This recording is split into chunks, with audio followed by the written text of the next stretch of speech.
بسم اللہ الرحمن الرحیم۔ محترم ناظرین السلام علیکم۔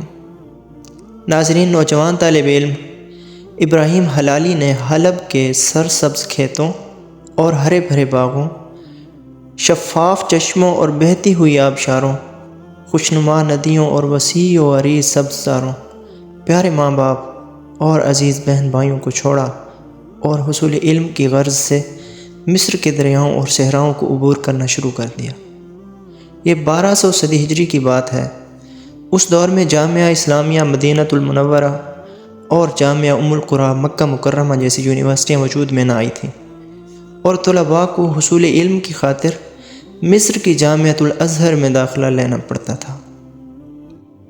اگر اللہ نے اس کے مقدر میں سعادت نہ لکھی ہوتی تو یہ بھی دیگر حلبیوں کی طرح من مرضی کا کھاتا اور من مرضی کا سوتا اور من مرضی کا پہنتا، لیکن اسے ڈھور ڈنگروں کی طرح زندگی بسر کرنا پسند نہ تھا۔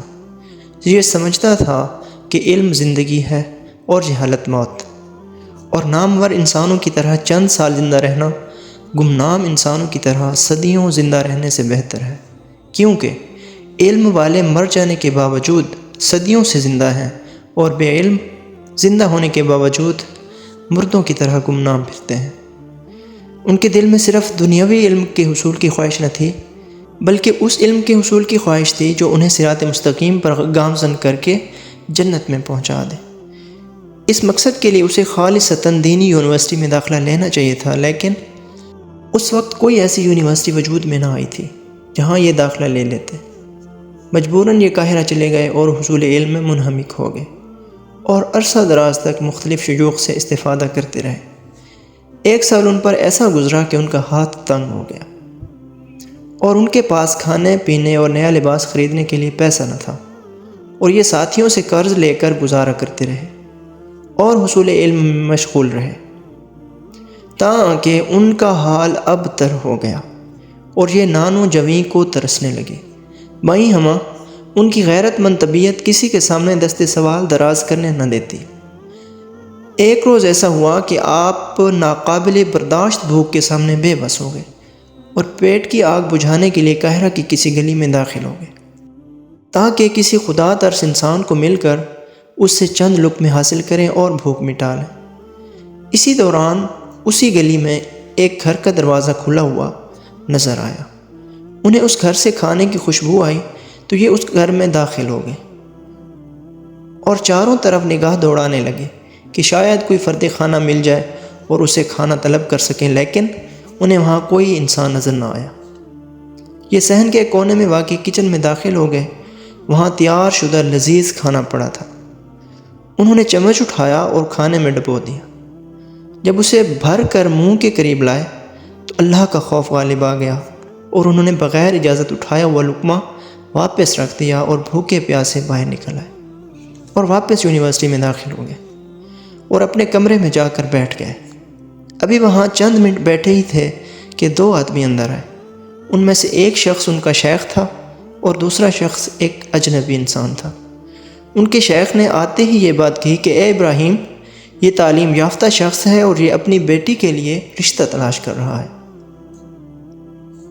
میں چاہتا ہوں کہ تم اس کی بیٹی کے ساتھ رشتہ ازدواج میں منسلک ہو جاؤ، اور میں اسی غرض سے اسے تمہارے پاس لایا ہوں۔ لہٰذا اللہ کا نام لے کر اٹھو اور ہمارے ساتھ چلو، تاکہ ایجاب و قبول کر کے عقد نکاح مکمل کریں اور تمہیں اس گھر کا فرد بنا دیں۔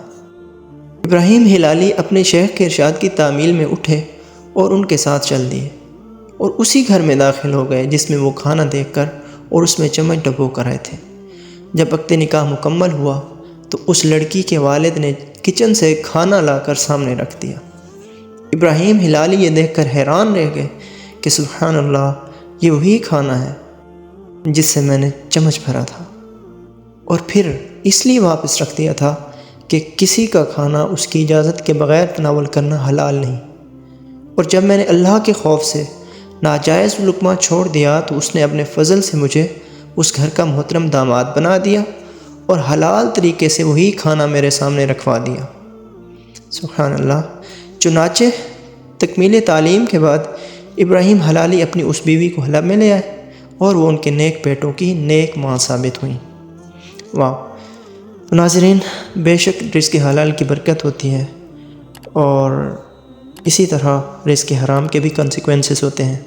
اس لیے ہم سب کو کوشش کرنی چاہیے کہ رزق حلال کمائیں اور حرام سے گریز کریں۔ اللہ تعالی ہم سب کو رزق حلال کمانے کی توفیق عطا فرمائے۔